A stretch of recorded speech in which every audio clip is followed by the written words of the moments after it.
MCQ.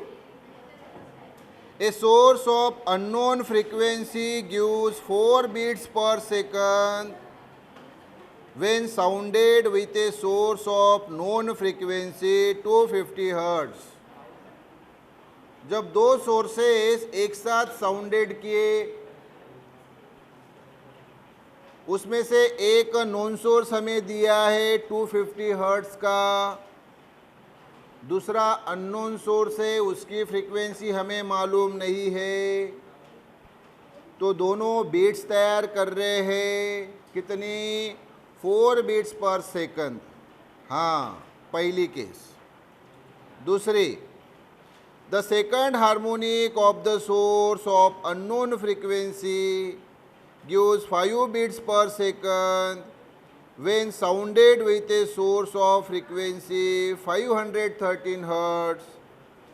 अब यही unknown frequency वाला जो सोर्स है उसका सेकंड हार्मोनिक यानी दूसरा मोड, पहले मोड के बाद सामने का दूसरा मोड, ये एक दूसरे नॉन सोर्स जिसकी फ्रीक्वेंसी 513 हर्ट्ज है उसके साथ 5 बीट्स पर सेकंड तैयार करता है। तो द अननोन फ्रीक्वेंसीज, तो जो अननोन सोर्स है उसकी फ्रीक्वेंसी कितनी? तो ये प्योरली एक लॉजिकल क्वेश्चन है, बहुत बढ़िया क्वेश्चन है, नीट में पूछा गया है। तो बरोबर ध्यान दो, इसको लॉजिकली कैसे हम सॉल्व करते हैं। तो सबसे पहले बेटा बाबू यहाँ पे जो अननोन सोर्स है उसकी फ्रीक्वेंसी यानी एन ए यानी उसकी फ्रीक्वेंसी ये, उसकी फंडामेंटल फ्रीक्वेंसी ए यानी उस अननोन सोर्स की, तो कितनी रहेगी? नॉन सोर्स की फ्रीक्वेंसी कितनी है बाबू रे? सर 250, नॉन सोर्स की 250, और ये अननोन सोर्स उसके साथ कितने बीट्स तैयार करता है? तो सर 4 बीट्स तैयार करता है। तो ये अननोन सोर्स की फ्रीक्वेंसी ये 250 रहेगी, प्लस माइनस वो 4 रहेगी। मतलब एक तो ये अननोन सोर्स 250 प्लस 4 रहेगा, या फिर ये अननोन सोर्स 250 माइनस 4 रहेगा। हाँ, तो कितना होगा बेटा ये? तो 250 प्लस 4 और 250 माइनस 4, तो ये हो गया बेटा 254, और ये हो गया बेटा 246 ऑफ कोर्स हर्ट्स, क्योंकि फ्रीक्वेंसी का ऐसा यूनिट हर्ट्स है। ये पहली केस हो गई रे बाबू, पहली। अब दूसरी केस क्या बोला है कि यही जो अननोन सोर्स है ना, उसकी फ्रीक्वेंसी यानी फर्स्ट हार्मोनिक, फंडामेंटल फ्रीक्वेंसी यानी फर्स्ट हार्मोनिक, उसकी फ्रीक्वेंसी ये अभी हमने मिलाई। अब इसी की सेकंड हार्मोनिक की फ्रीक्वेंसी यानी सेकंड मोड की फ्रीक्वेंसी वो हम लेंगे एन बी, इसी की सेकंड मोड की फ्रीक्वेंसी। तो ये बेटा उसकी फंडामेंटल फ्रीक्वेंसी,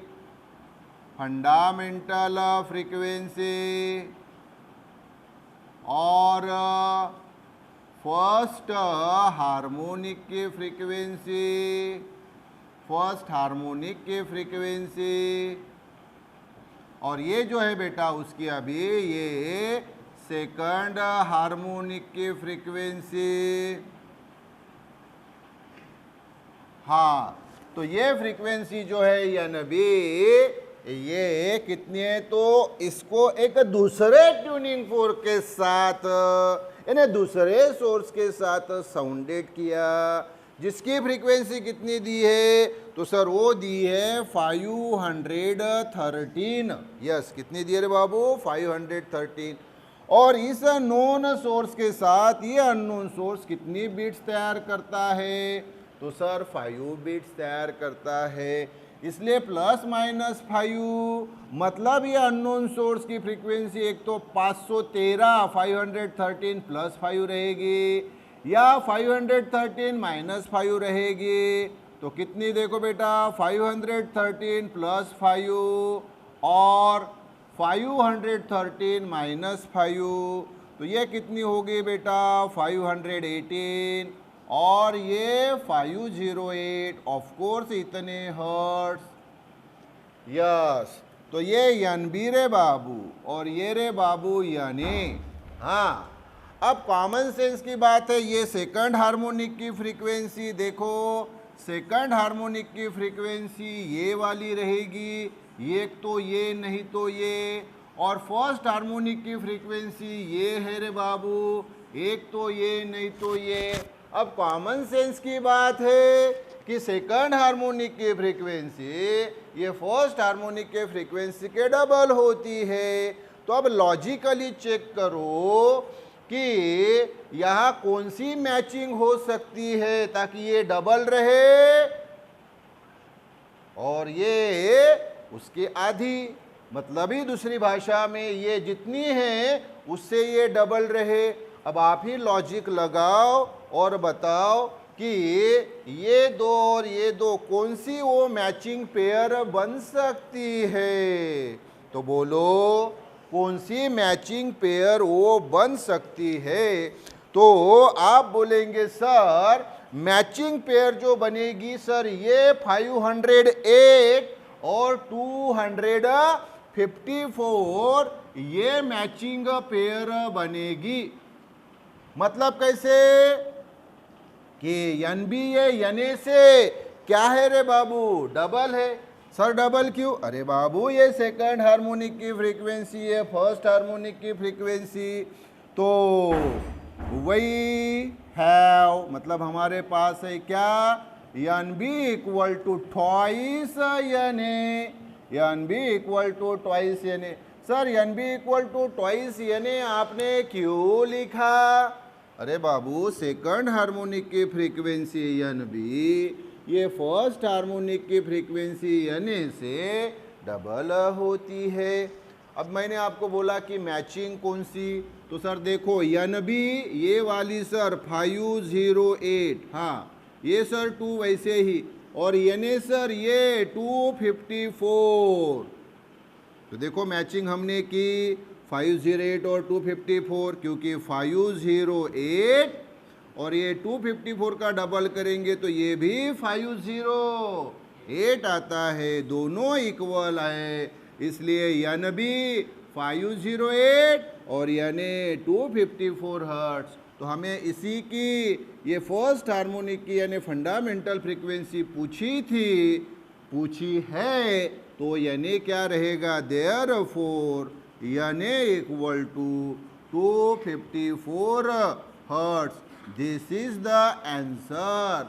और वो ऑप्शन कौन सी है आप बताएंगे, तो वो ऑप्शन है ए। क्लियर रे बाबू? तो ये लॉजिकल क्वेश्चन टेक्निक बरोबर ध्यान में दो कि कैसे सॉल्व करना है।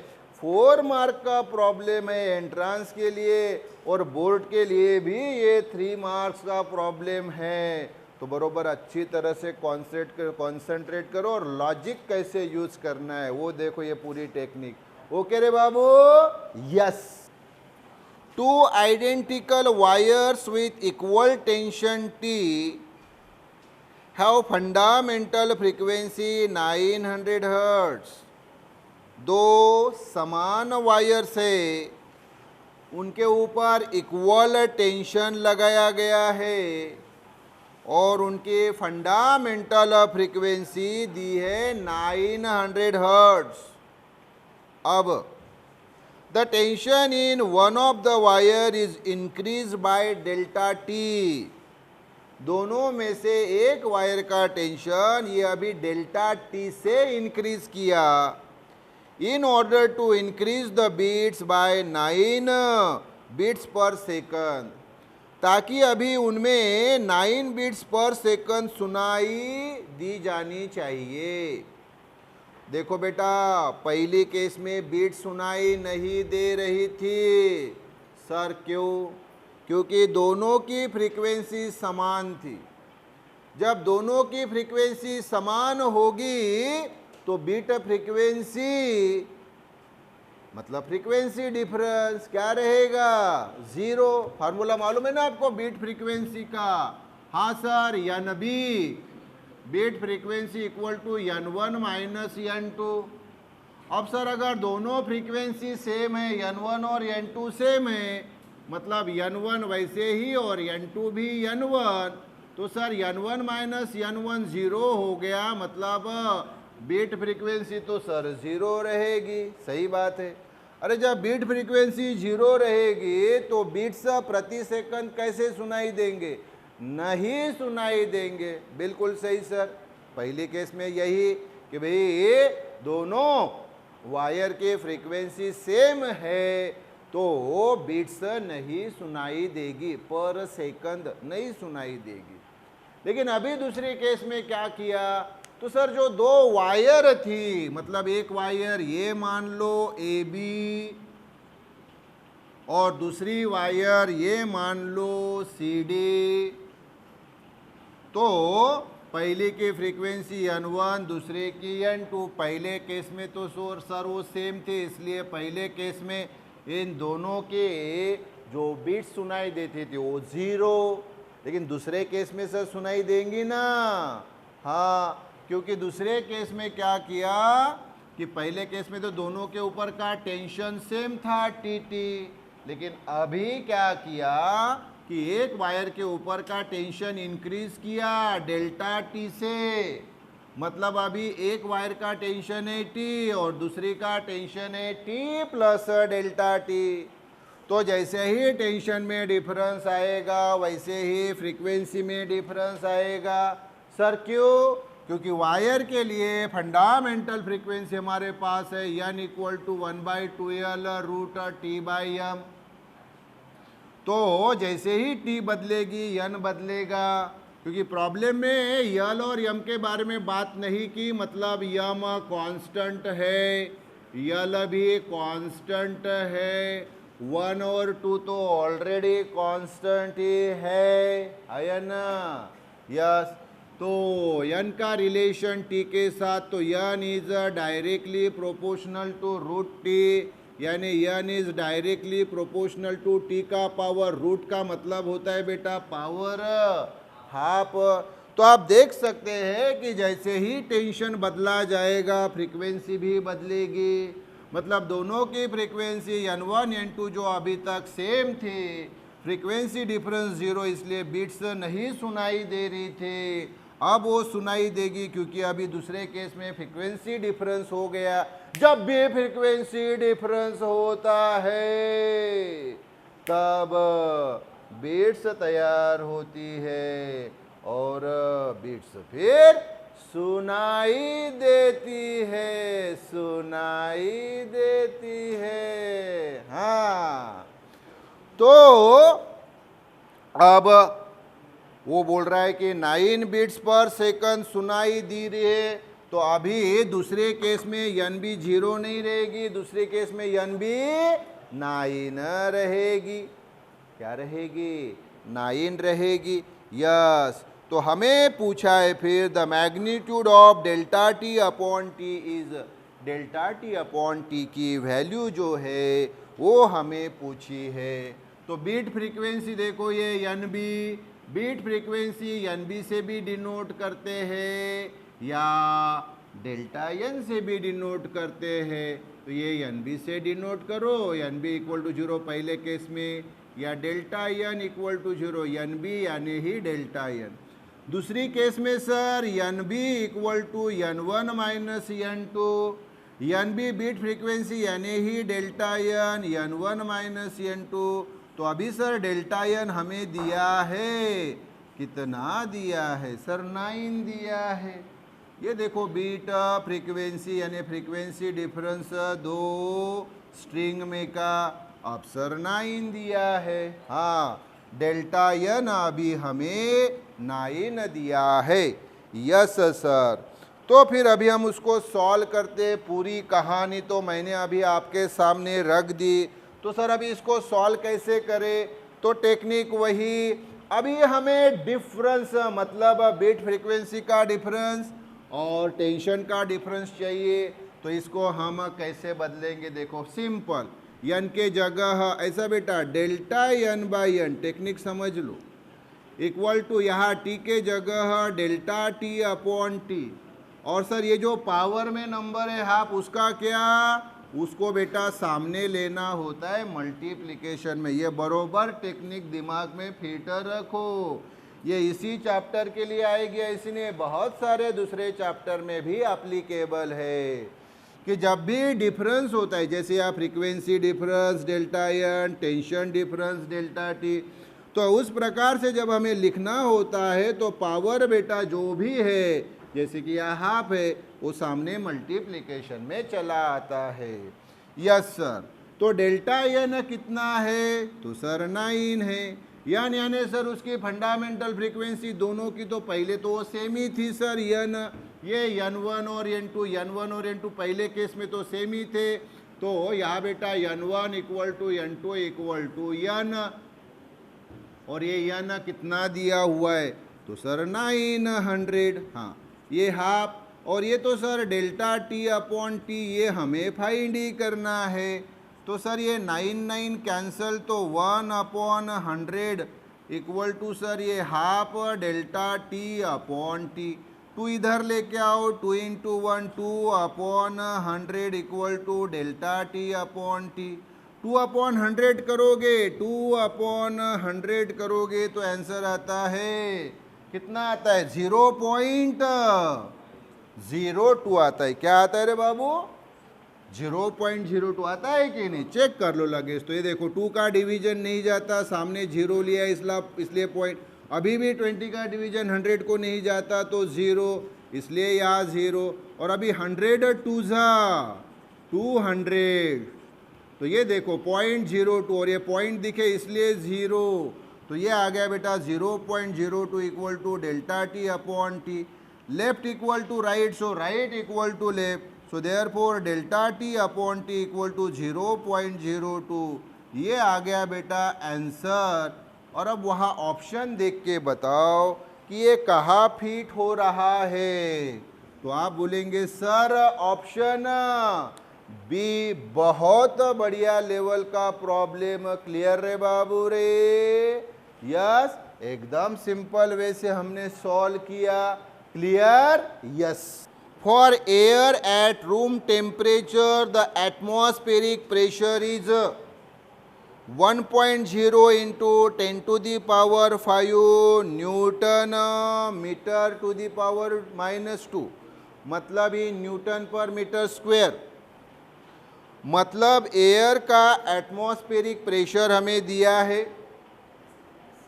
10 टू द पावर 5, क्योंकि 1.0 यानी 1 ही होता है और 1 को मेंशन करने की ज़रूरत नहीं है, and density of air is 1.2 kg per metre cube, density दी है एयर की।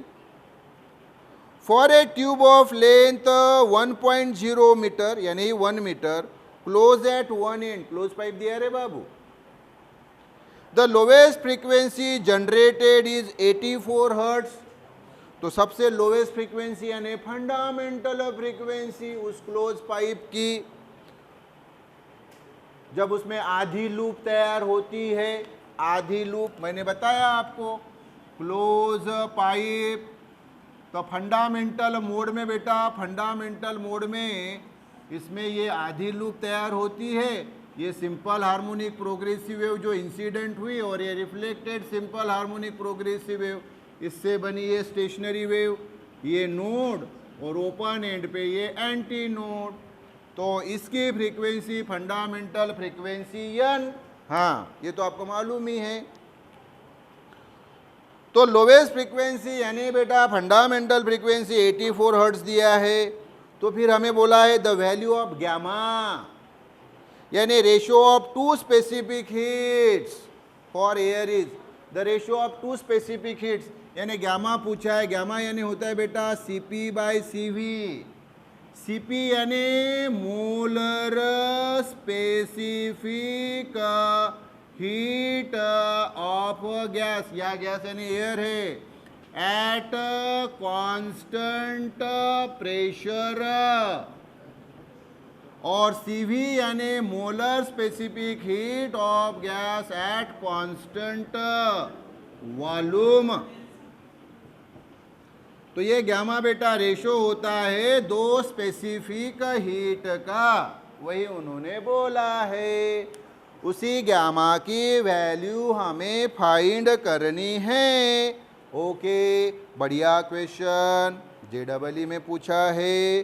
तो बेटा पाइप कौन सा दिया है, तो sir close pipe.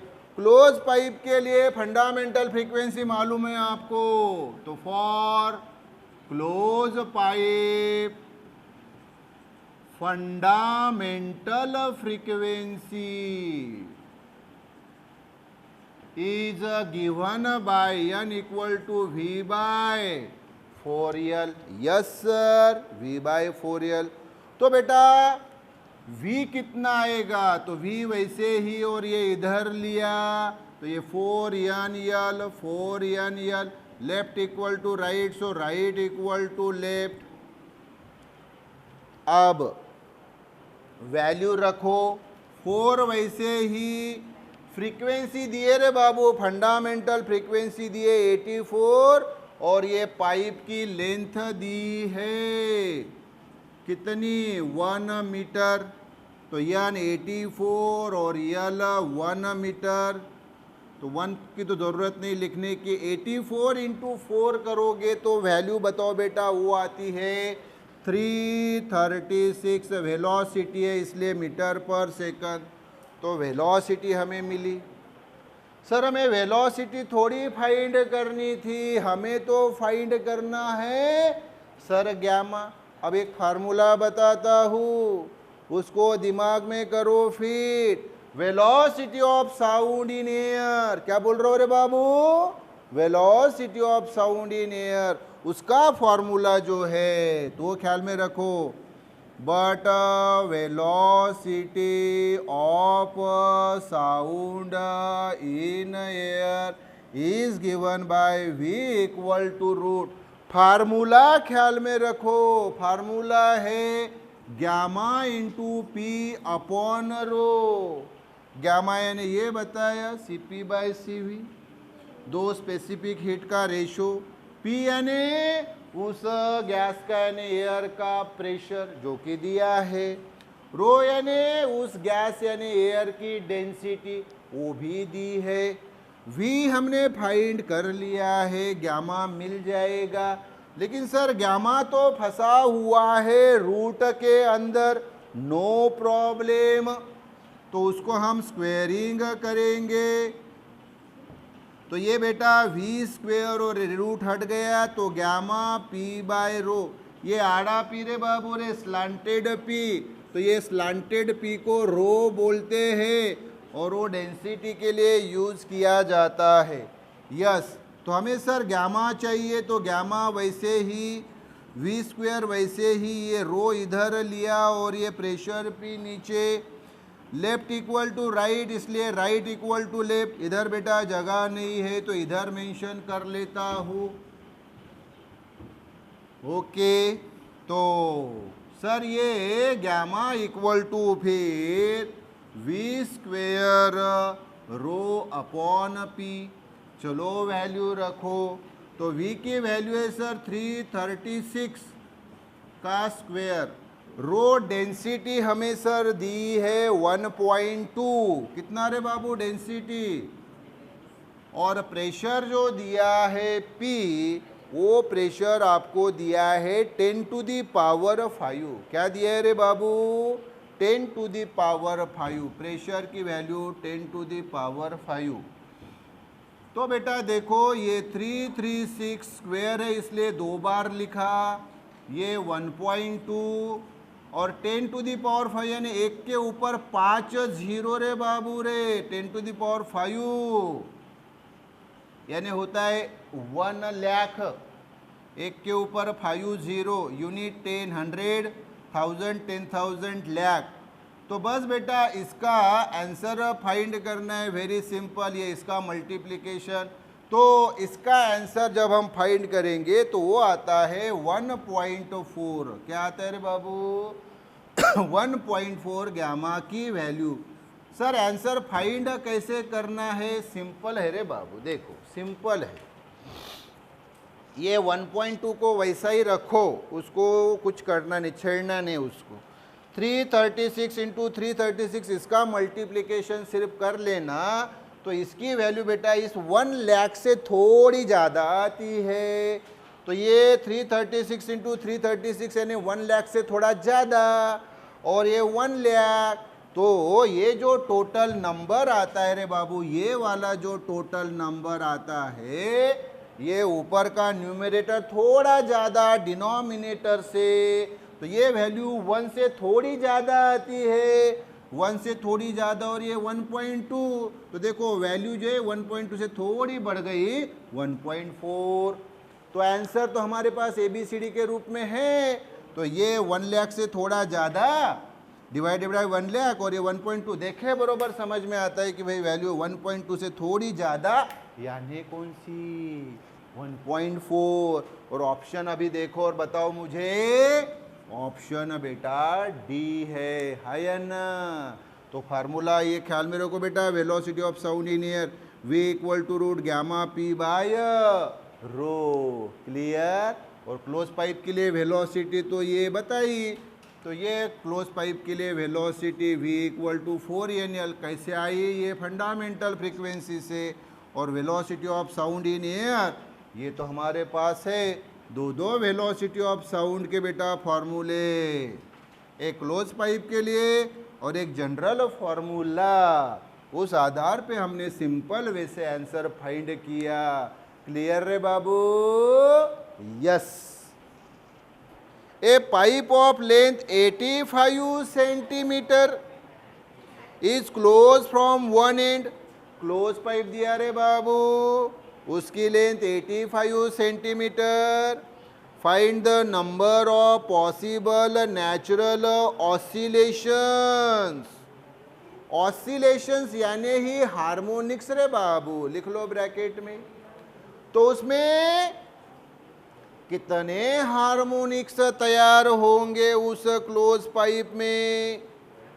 Of air column in a pipe whose frequencies lie below 1250 hertz. Condition डाल दी कि भाई फ्रीक्वेंसी जो रहेगी उसकी वो 1250 इससे नीचे होनी चाहिए।